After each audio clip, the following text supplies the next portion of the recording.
저희 주변 이 동명동 골목에 맛집이 많죠. 그래서 자녀에게 물었습니다. 야, 맛집이 많아서 그래서 젊은 사람들이 많구나 그랬더니 아빠, 그것은 절반만 아는 거라고. 왜? 맛집 때문에 온 게 아니라 멋집 때문에 온 거라고 그러더라고요. 멋집이 무슨 말이냐 그랬더니 인테리어도 잘하고 이쁘게 된 곳을 방문해서 사진을 찍어가지고 SNS 남기는 재미로 이 동명동을 온다는 거죠. 맛집은 많습니다. 동명동 아니라 많은데 이곳이 멋진 곳이 많아서 사람들이 온다. 광주 소속교회도 동명동의 맛집이요 멋집이 되기를 소망합니다. 네. 아멘 안 하신 분은 어떤 분이에요?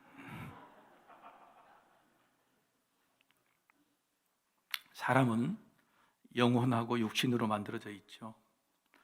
육신과 이 영혼으로 사람은 살아 숨쉬고 또 이 두 가지로 행복과 불행을 느낍니다. 세상을 바라보는 사람의 눈이 각기 다를 것 같지만 그래서 단순합니다. 대체로 육신이 찾는 것은 맛이고 영혼이 찾는 것은 무엇이죠?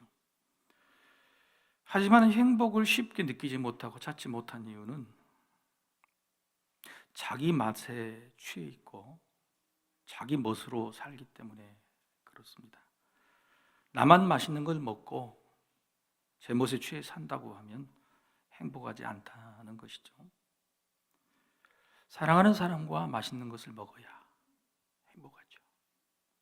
그리고 그 사랑하는 사람에게 내가 멋지게 보여야 행복하지 않겠습니까?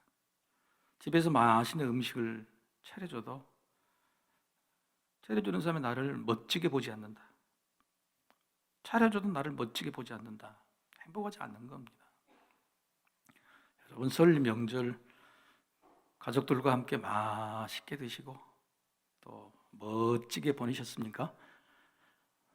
역시 한 분도 안 계시더라고요. 어려운 일이죠. 하나님 아버지께서 하나님의 자녀인 우리에게 똑같은 마음입니다.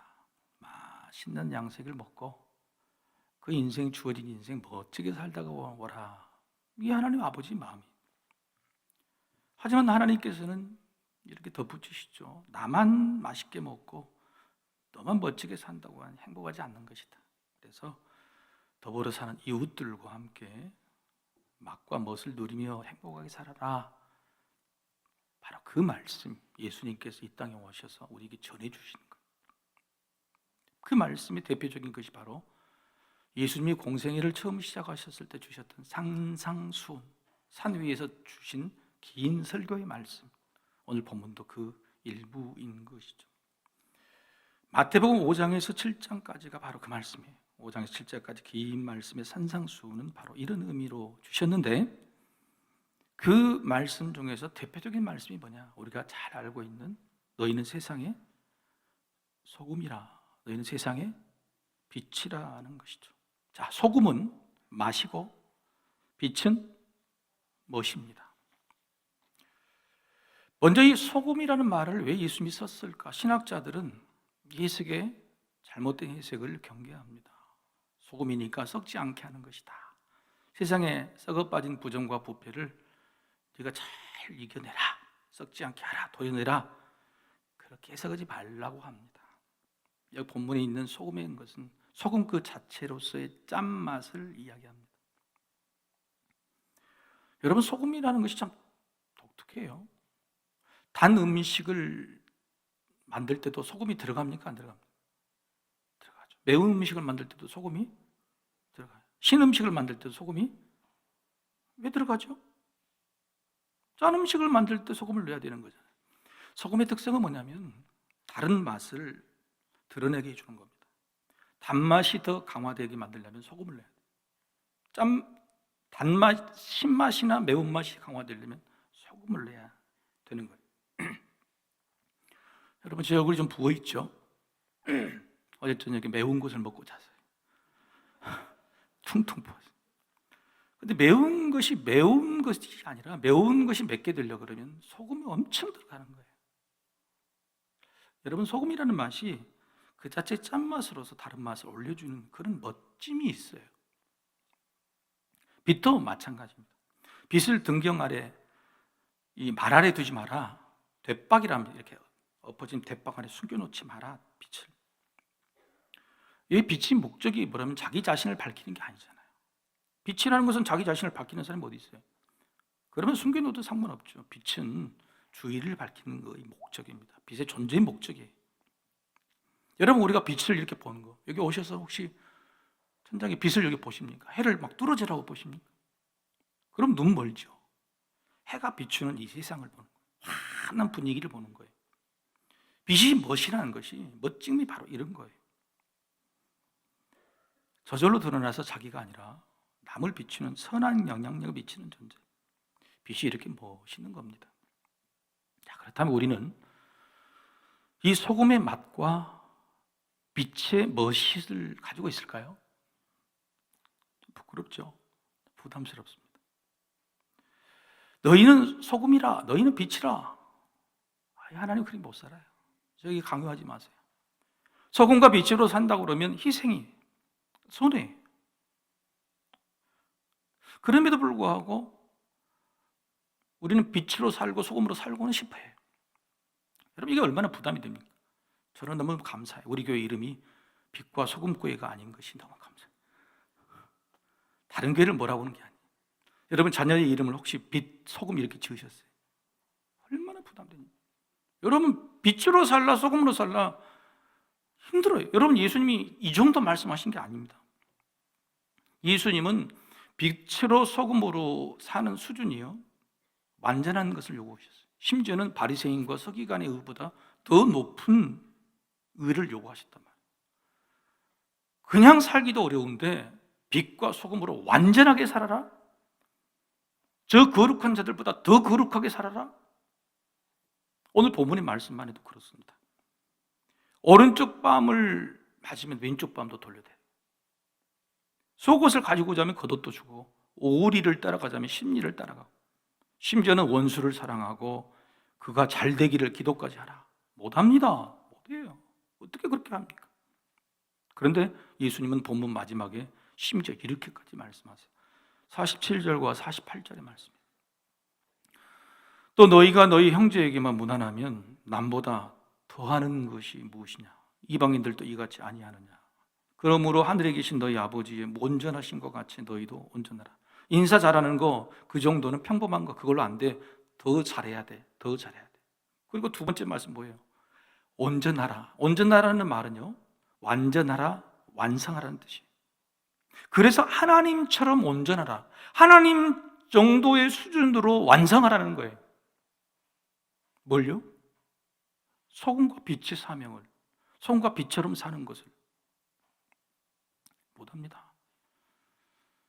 예수님은 왜 이렇게 부담스러운 말씀을 공생의 첫 말씀으로 주셨던 것일까요? 3년 동안 함께 예수님을 따라 살아야 될 제자들에게 그냥 나 제자 돼서 고맙다, 예배만 드려줘서도 고맙다, 그렇게 말씀하지 않으시고 이렇게 넘보지도 못할 높은 목표를 책정하시고 이대로 살아야 돼 라고 말씀하셨을까요?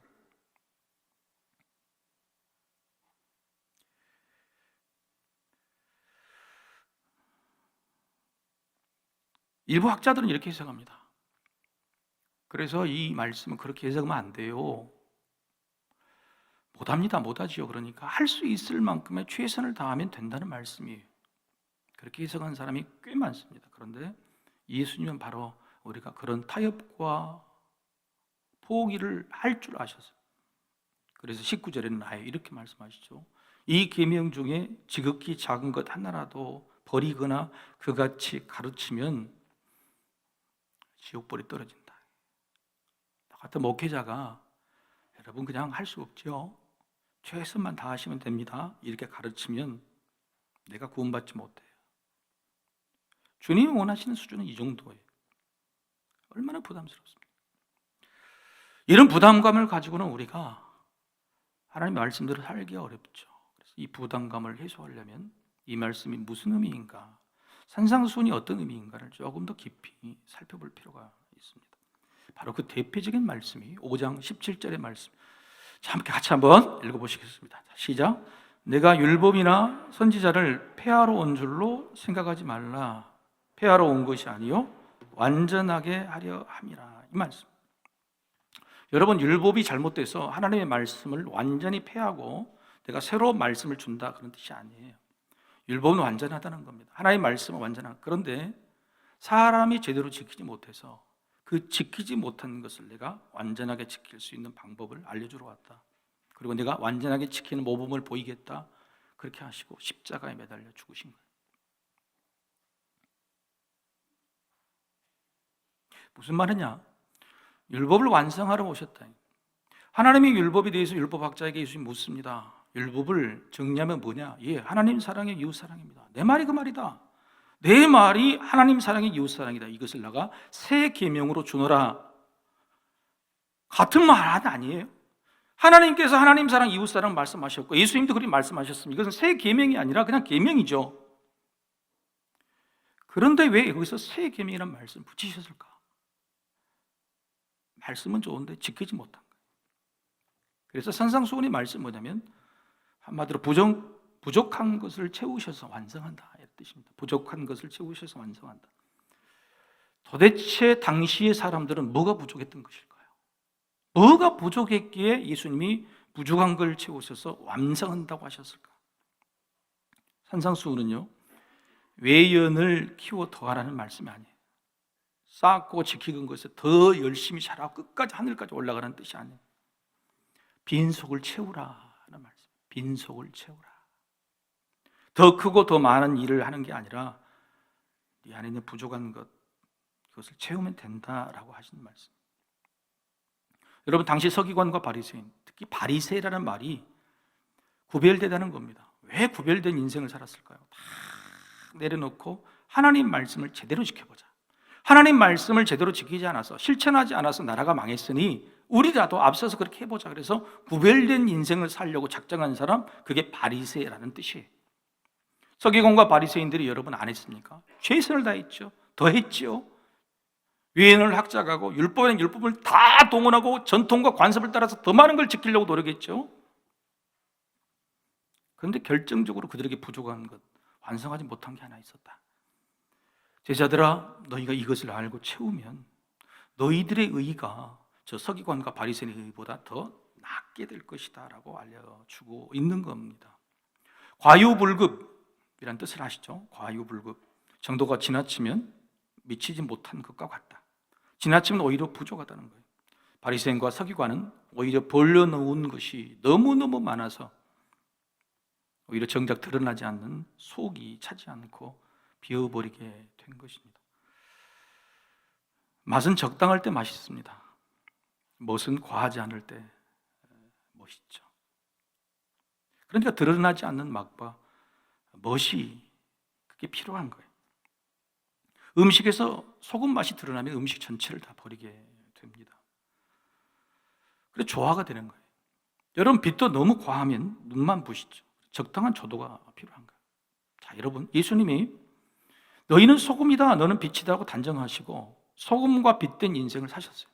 자, 그렇다면 예수님이 공생기간에 썩어진 것, 부정한 것 전부 다 도려내시고 전부 다 없애셨습니까? 여러분, 빛이라고 해서 어둠은 모두 몰아내시고 완벽하게 깨끗하게 완성하셨습니까? 안 하셨잖아요. 썩어진 곳에 같이 들어가셔서 같이 아파하시고 어두운 곳에 가서 다시 포도마 주셨어요. 그리고 마지막 순간에 완전히 썩지 않게 하시고 완전히 어둠을 몰아내신 게 아니에요. 십자가에 돌아가신 거예요. 너희는 소금이고 빛이라고 말씀했는데 그것은 썩지 않고 너희 주변을 정화시켜라, 어둠이 없이 다 환하게 만들어라, 그건 할 수가 없다고 말씀하신 거예요. 예수님도 그렇게 하시지 않았어요. 그걸로 하는 게 아니란 말이에요. 그런데 우리는 그 부담을 갖고 사는 겁니다. 제가 지금 적당히 중간쯤 하자는 뜻이 아닙니다. 드러나는 것만큼 속도 채워져야 한다는 뜻이, 바로 속맛과 속멋이 있어야 돼요.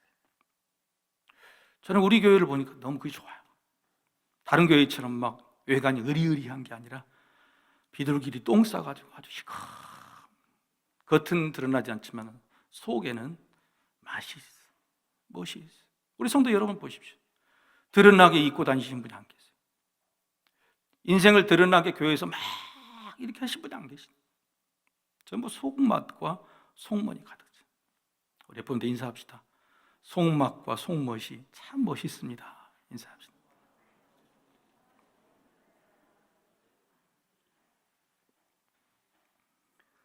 자, 예수님이 완전하게 채워야 될 것이 뭐냐면 속을 채우라는 거예요. 그 비어버린 속을 제대로 채운 사람이 어떤 사람이냐? 복이 있다라고 시작하신 겁니다. 산상수훈의 제일 첫 번째 말씀이 팔복의 말씀이죠. 그죠? 팔복. 복 있는 자라고 단정하십니다. 이렇게 하면 복이 있다는 것이 아닙니다. 원래 원문은 너희는 복 있는 자 이래서입니다. 이미 우리는 복 있는 자예요. 근데 그 첫 번째 팔복의 말씀 중에 그게 뭐냐면 아시죠? 심령이 가난한 자는 복이 있나니 천국이 그들의 것입니다. 너희는 이미 복이 있다. 근데 왜 심령이 가난하기 때문에. 여기서 심령은 속이죠. 여러분, 제가 지금까지 속을 채우라고 그랬죠. 그런데 예수님의 말씀은 속이 가난하다, 속을 비우라는 거예요. 이게 반대되는 말씀일까요? 아니요, 같은 말이에요. 마음이 가난한 자가 천국을 소유한다는 그 말씀, 내 마음속 내가 채웠던 것들은 쓸모가 없었다, 다 죄였다. 내 안에 채워진 것들은 오히려 나를 불행하게 만든 것들이었다.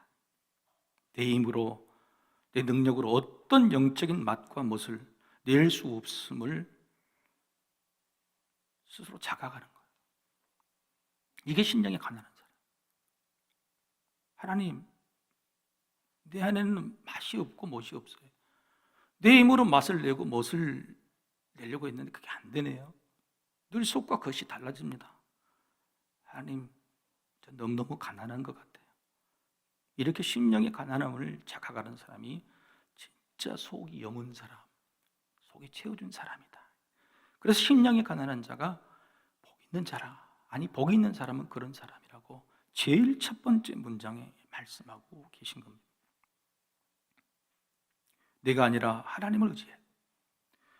내가 아니라 하나님을 의지하는 사람이 심령이 가난한 사람이에요. 속맛과 속멋이 이렇게 하나님으로 채워진 사람, 예수님으로 채워진 사람, 바로 복 있는 사람, 바로 여러분이 되시기를 주의 이름으로 축복합니다. 자, 오늘 본문도 산상수훈 중에 한 부분이, 그러니까 이런 관점에서 해석해 볼 수 있어요. 오늘 본문은 세 가지 말이에요. 하나는 맹세하지 말라, 두 번째는 악을 대적하지 말라, 세 번째는 원수까지 살아가는 세 가지 말씀. 이 세 가지 말씀을 바로 속을 채워야 된다는 관점으로 해석할 수 있다고 합니다. 첫째, 33절에서 37절의 말씀, 맹세하지 말라는 말씀은, 자, 노란 글씨 읽어볼까요? 자, 시작. 드러난 과장보다 마음속 진실이 중요하다는 뜻입니다. 여러분, 맹세가 뭐죠? 각오가 뭡니까? 맹세가 있고 각오가 있어요. 자, 각오와 맹세의 차이가 뭐죠? 각오는 내가 분명히 하겠다, 반드시 하겠다는 내 속마음이에요. 근데 그 각오를 겉으로 드러내는 것, 손들고 과장해서 말하는 것이 그게 뭐예요? 맹세인 거예요. 헌맹세, 맹세를 했으면 꼭 지키라는 말씀, 그 말씀을 완성하는 말씀이 뭐였냐면 아예 예수님께서 맹세조차 하지 말라는 겁니다. 이게 새로운 계명이에요. 왜 맹세를 하지 말라 그럴까요? 맹세는요, 신뢰 관계에서 나타나는 것이 아니에요. 깨어진 관계에서 나타나는 것이에요. 상대방이 나를 믿어주지 않으니까 맹세하는 거예요. 왜 나 못 믿냐? 난 목숨 걸고 한다는 게 상대방이 깨어진 신뢰 관계, 아니면 내 스스로가 그렇게도 믿어주는 게 아니에요. 내 스스로가 스스로를 못 믿어, 믿지를 못해. 걱정이 되고 자신이 없으니까 맹세로 자기 스스로를 위로하는 거예요. 바로 예수님 바로 그걸 지적하신 겁니다. 맹세조차도 하지 말라는 것은 무너진 신뢰관계 속에서는 겉으로 무슨 행동을 해도 그건 외식이요, 위선이라는 거예요.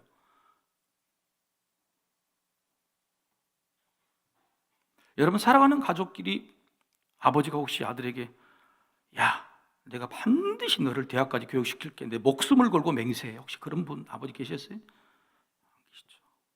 혹시 집에서 남편이 이번 달에 월급을 가져다 주면서 다음 달에도 내가 목숨 걸고 이 월급 가져다 줄게, 만약에 그렇게 말했다면 다음 달에 월급 안 가져다 줄 가능성이 많아요.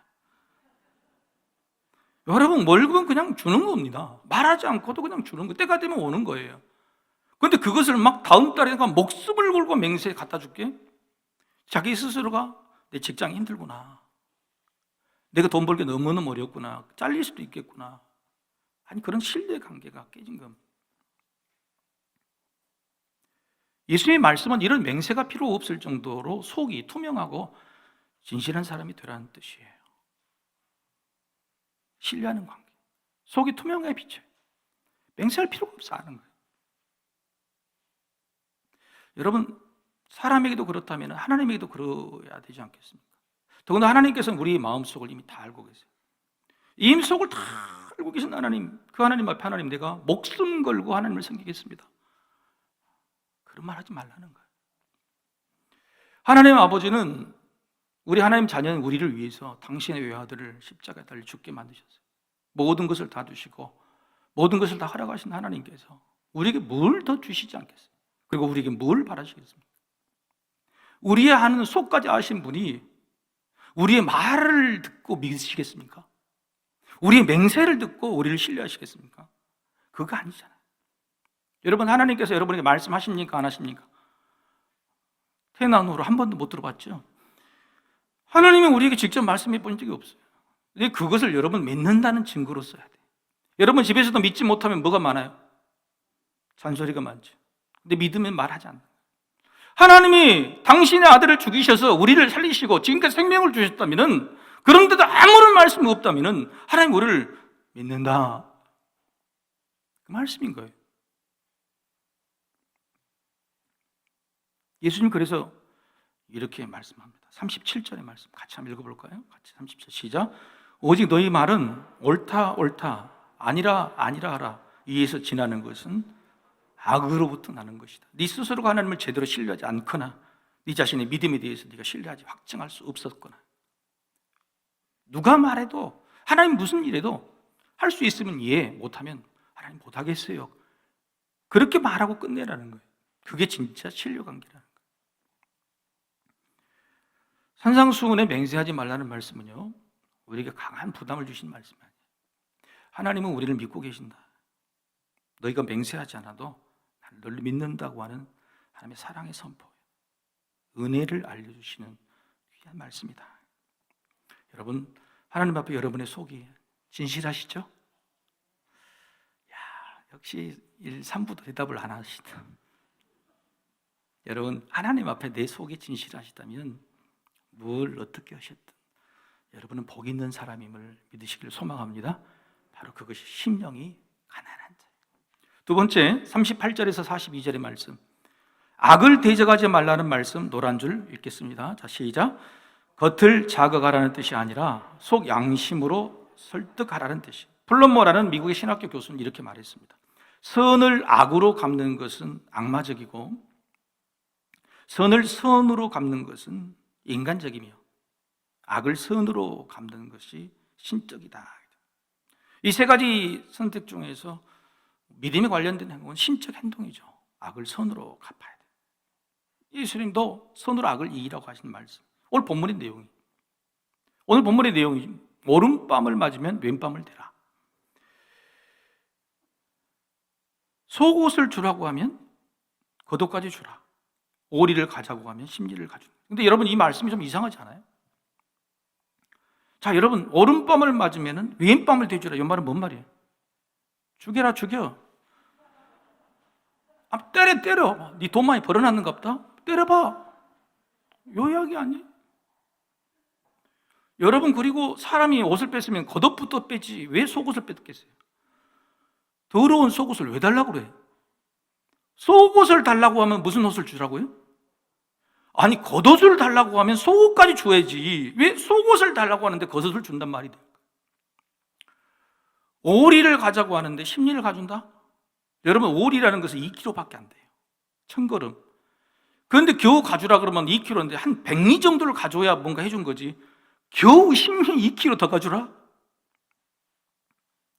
여러분, 이 말씀은요, 우리가 그냥 흘려듣고 하는 말씀, 깊은 의미가 있어요. 당시 시대적인 사회적 배경을 알아야 됩니다. 자, 먼저 오른뺨을 맞았다 그러면 상대방이 무슨 손으로 때린 겁니까?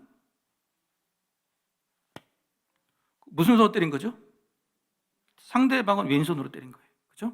두 가지 경우가 있어요. 또 하나는 오른손에 등으로 때리는 겁니다. 이게 무슨 의미가 있을까? 이것은 주인과 노예, 종의 관계입니다. 여러분, 이스라엘에서 오른손은 거룩하지만 왼손은 굉장히 모욕적인 거예요. 왼손 사용하지 않았어요. 사람을, 주인이 노예를 체벌할 수 있어요. 근데 체벌하더라도 오른손으로 해야 됩니다. 그럼 오른손 때리면 왼뺨을 맞아야 되는데 오늘 오른뺨을 맞는 거예요. 그 말은 뭔 말이냐? 주인 노예를 체벌하면서도 모욕했다. 심지어 당시 법에 손등으로 때리면 200배를 보상하게 돼 있어요. 200배나 보상해. 그것은 아주 모욕적인 언사예요. 따라서 이 말은 무슨 말이냐면 주인이 노예를 정당하게 체벌한 것이 아니라 모욕적인 체벌을 했다는 뜻입니다. 두 번째, 가난한 사람에게 돈을 빌릴 때 이야기. 당시 사람들은 재산이 없었습니다. 굉장히 빈민들이었어요. 그리고 가지고 있는 유일한 재산이 겉옷 한 벌이었습니다. 이 겉옷이 없으면 안 됐어요. 근데 이 겉옷 한 벌을 담보로 맡겨서 돈을 빌린 거예요. 그런데 돈을 못 갚게 되자 채권 추심이 들어온 겁니다. 돈 갚으라고. 그러면 남는 옷은 무엇밖에 없어요? 우리가 맞는 내 이 속옷이 아닌 거예요. 겉으로 외투 말고도 안에 있는 옷밖에 없는 그 사람에게 속옷을 내놔라고 그런 겁니다. 그럴 때에 그 속옷마저도 벗어주고 네가 맡겨놓은 겉옷도 포기하라는 뜻이에요. 자, 이러면 한번 생각해 보세요. 누가 욕을 얻어먹게 됩니까? 겉옷만 자기가 담보로 자기 거 잡으면 되는데 욕심나서 속옷까지도 빼앗아보면 그 사람을 벌거벗기겠다는 것인데, 그렇게 되면 그 사람은 고리대금업자가 돼요. 당신은 가장 악한 사람이 되는 거예요. 세 번째, 로마 군인들에게는 백성들을 강제 징집, 노역에 징집할 권한이 있었습니다. 그래서 예수님이 십자가를 지고 가실 때에 그 십자가를 강제로 징집하게 만든 사람이 구레네 시몬이 징집당한 거예요. 그런데 로마법에는 규정이 있습니다. 강제로 짐을 지게 만들 때 거리가 1000걸음으로 정해져 있어요. 1000걸음, 정확 1.5km. 그래서 우리나라 말로는 오리로 계산을 하는 겁니다. 자, 오리로라는 법적인 제한이 있는데 오리로만 한다. 정확 2km잖아요. 1.5km 넘어가잖아요. 그렇게 한 사람에게 만약에 내가 10리를 가겠다고 하면은 누가 법을 어기게 된 겁니까? 로마 군이 법을 어기게 되는 거예요. 자, 여러분, 이 말씀은 어떤 의미가 있는 거예요? 전부 약자들입니다. 전부 약자들이. 종이 노예요. 돈이 없는 가난한 사람이요. 나라를 빼앗긴 사람들. 그런데 그들이 신분이 낮고 가난하고 나라가 빼앗겼다는 이유로 인격적인 모욕을 당할 이유까지 없다. 아니요, 더 깊이는 무슨 말씀입니까? 그저께 TV를 보면서 여행 작가로, 여행 유튜브로 성공한 젊은 청년이 나온 걸 봤어요. 그런데 어떻게 여행을 유튜브를 하게 됐냐고 물어봤더니 자기는 초등학교, 중학교, 고등학교는 모두 학교 폭력의 피해자였대. 학폭 피해자였대. 너무너무 많이 괴롭힘을 당해서 고등학교도 도망쳤는데 거기에서도 사람들이 괴롭히다는 거예요. 그래서 스스로 이렇게 생각했대요. 나는 참 못났다. 내가 봐도 잘생긴 얼굴 아니야. 뚱뚱하고. 그러니까 자기가 학교 폭력을 당하는 것이 나는 스스로 내가 못나니까 이렇게 당하는 사람이고 당하게 태어난 사람이구나 하고 스스로를 죽으려고도 했대. 근데 나중에 어른이 되고 나서 왜 내가 잘못한 거야? 나는 잘못한 것이 없어. 나는 피해자이지 때린 사람이 가해자가 나쁜 게 아니냔 말이에요. 오늘 예수님 이렇게 말씀하시는 겁니다.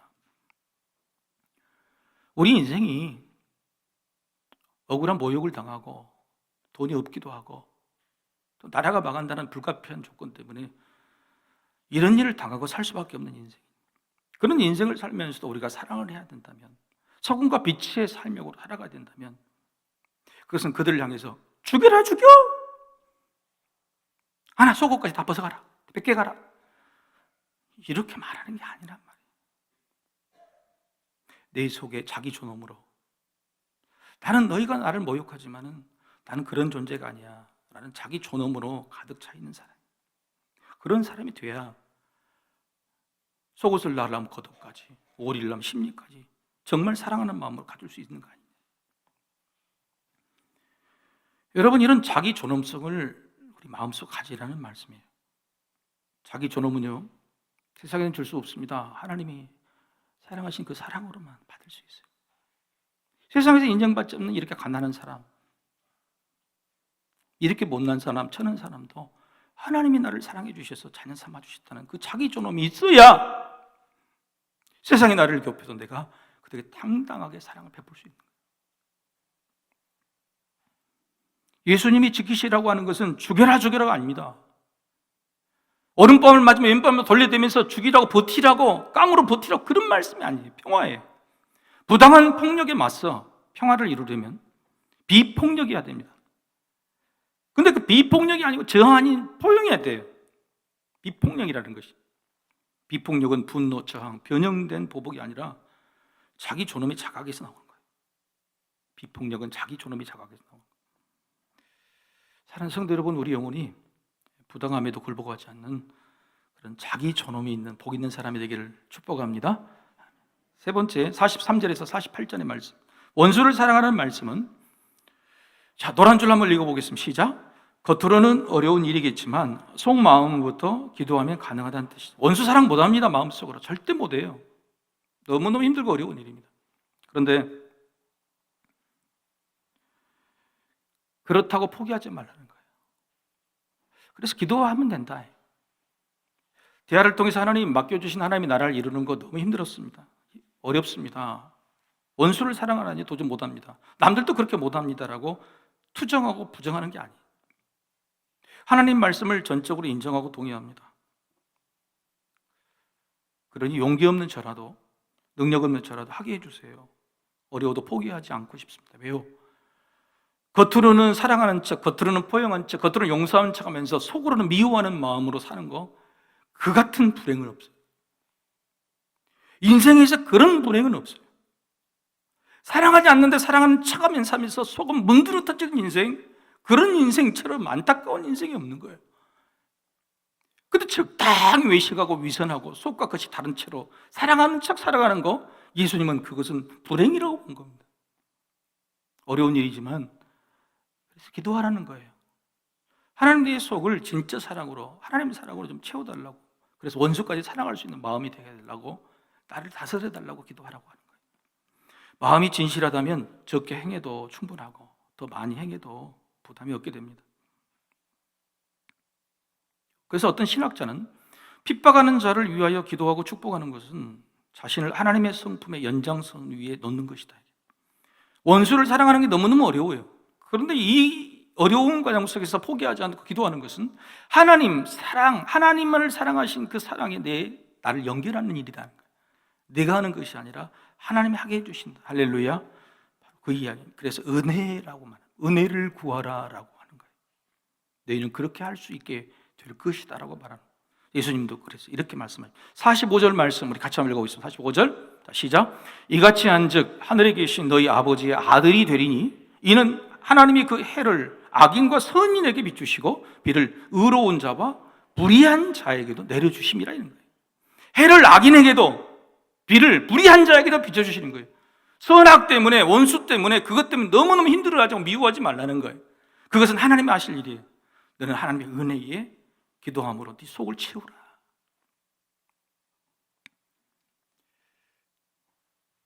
기도입니다.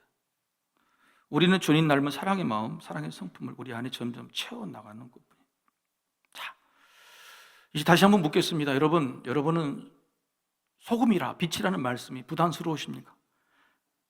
여전히 부담스러우시죠? 설교를 듣고 나도. 자, 그렇다면 이렇게 엄청난 말씀을 들었던, 예수님의 말씀을 들었던 당시 청중들은 어떤 반응이었을까요? 우리는 예수를 알고 은혜를 경험한 우리도 너희는 소금이라 빛이라는 말씀이 이렇게 부담스럽고 아픈데 당시 이 말씀을 들었던 사람들은 어떤 반응을 보였을까요? 여러분, 이 말씀을 들었던 당시 청중들은 전부 빈민들이었습니다. 없는 자, 못 먹는 자, 억눌린 자, 소외된 자, 전부 빈민들이 예수님 앞에 있었어요. 그래서 예수님의 말씀을 전하실 때마다 저들의 끼니를 걱정할 정도였어요. 그래서 나온 것이 오병이어예요. 그런데 이들이 반응이 산상수훈 끝에 예수님의 가르치심에 놀랐다 이렇게 기록됐습니다. 놀랐다. 말도 안 되는 이야기 아닙니까? 한 끼도 제대로 못 먹고 노예이고 억눌림 받은 자, 우리 현실을 몰라서 하는 소리입니다. 어떻게 오른밤을 맞으면 왼밤을 들이밉니까? 겉옷을 뺏겼는데 속옷까지 어떻게 줍니까? 우리 아예 죽으라고 하시죠. 전혀 현실과 맞지 않는 말씀을 하는데 저들 청중들은 끝끝내 울면서 그 말씀에 놀랐다, 감동했다고 하는 겁니다. 왜 이런 결과가 나타났어요? 왜 우리하고 다를까요? 예수님은 그들에게 더 큰 외연을 확장하는 거, 이 빈민들이 도저히 할 수 없는 외연을 이야기하신 게 아니에요. 저들도 얼마든지 할 수 있는 거. 오히려 바리새인 서기관보다도 더 잘할 수 있는 거. 그 속을 채우면 된다. 속을 채우는 것이 진짜 소금이고 진짜 빛이라는 말씀을 해주셨기 때문에 저들은 위로를 받고 힘을 얻고 감동이 된 겁니다. 세상은요, 교회에 대하여 그리고 우리 기독교인들에 대하여 대단한 사랑을 한다고 생각하지 않습니다. 교회는 더 큰 사랑을 하고 더 많이 내놓고 더 많이 희생이라고 요구하지 않습니다. 그런 기대조차도 하지 않습니다. 그들이 세상이 우리에게 기대하는 것은 단지 선한 영향력이에요. 선한 영향이란 더하고 더 주는 것이 아니라 겉과 속이 같은 것이에요. 세상이 우리에게 요구하는 소금이 뭐냐? 세상이 우리에게 요구하는 빛이 뭐냐? 더 달라, 더 내도라는 게 아니란 말이에요. 너의 겉과 속이 같은 거예요. 겉과 속이 같은 사랑이요, 이 세상에서 가장 큰 힘을 발휘할 수 있는 능력이에요.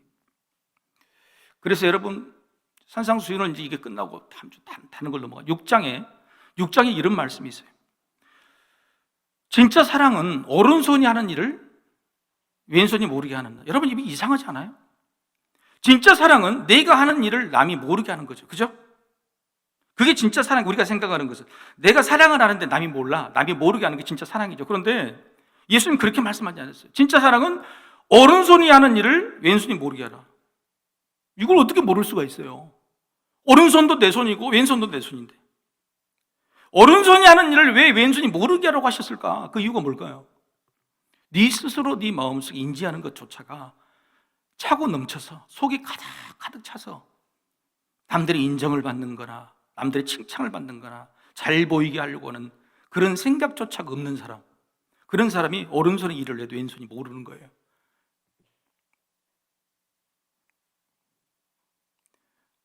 속이 채워진 사랑, 속이 채워진 사랑, 속맛과 속멋이 이렇게 하나님으로 채워진 사랑, 예수님으로 채워진 사랑이 바로 복 있는 사람, 바로 소금과 빛의 사람입니다. 이게 겉과 속의 연결이고 겉과 속이 같은 사람이요 맛과 멋있는 사랑입니다. 바로 이런 사람이 우리가 되고 또 이런 사랑을 우리가 하게 되기를 주의 이름으로 축복합니다. 다 같이 일어나셔서 하나님을 찬양합니다.